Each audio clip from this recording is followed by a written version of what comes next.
मैंने तुमसे कहा था ना कि तुम्हारे पाप का घड़ा भर चुका है और तुम्हें बचाने कोई नहीं आएगा। बुरे काम का नतीजा तो बुरा ही होता है। बंसी बजैया ने इसको इसके बुरे कर्मों का फल दे दिया। अब हम लोग यहाँ रुक के क्या करेंगे भाभी जी? हाँ, चलिए।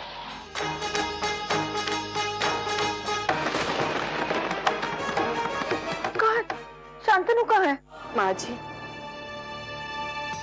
शांतनु की गाड़ी का एक्सीडेंट हो गया और जिस तरह से उसने देव को खाई में धक्का दिया था ना, ठीक उसी तरह से वो भी खाई में जाकर गिर गया।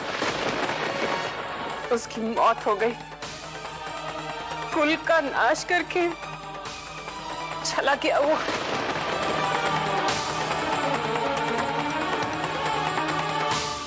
राजपुरोहित संस्कार संहिता के अनुसार सामूहिक राजपुरोहित बनाने का प्रावधान है, परंतु ये केवल सगा भाई ही बन सकता है।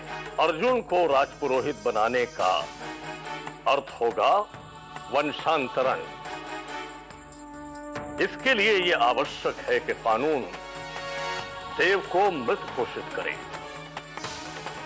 यदि इस प्रक्रिया में कानून 5 वर्ष का समय लेता है तो हमें भी 5 वर्ष तक प्रतीक्षा करनी होगी।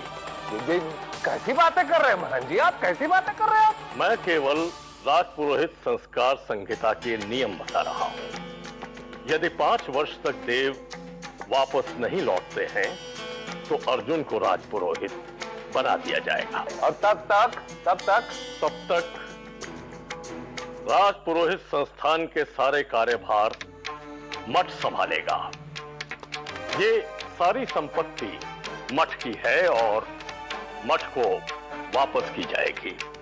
आप सबको ये स्थान, ये घर एक वस्त्र में छोड़कर जाना होगा।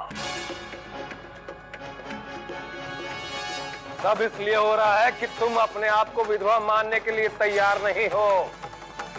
अभी भी समय है। अरे पोंछ दो अपनी मांग का सिंदूर, उतार दो ये गहने जेवर, पहन लो विधवा की साड़ी। कम से कम हम सबके सर से छत तो बनी रहेगी। नहीं, वो जिंदा है। मैं जानती हूँ वो जिंदा है। आप सब मेरी बात पर विश्वास क्यों नहीं कर रहे हैं? फिर वही तमाशा। नहीं सुशील भैया, हम देव की प्रतीक्षा करने के लिए तैयार हैं। मैं संस्कार संहिता के नियमों से बंधा हूं, मुझे क्षमा कर दीजिए।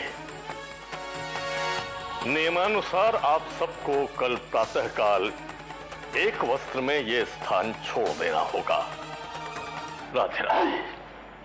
अरे भाभी दी, ऐसी आचार संहिता और ऐसे नियमों का सम्मान करने से क्या फायदा जिसके बदौलत हम खुद फुटपाथ पर पहुंच जाएं?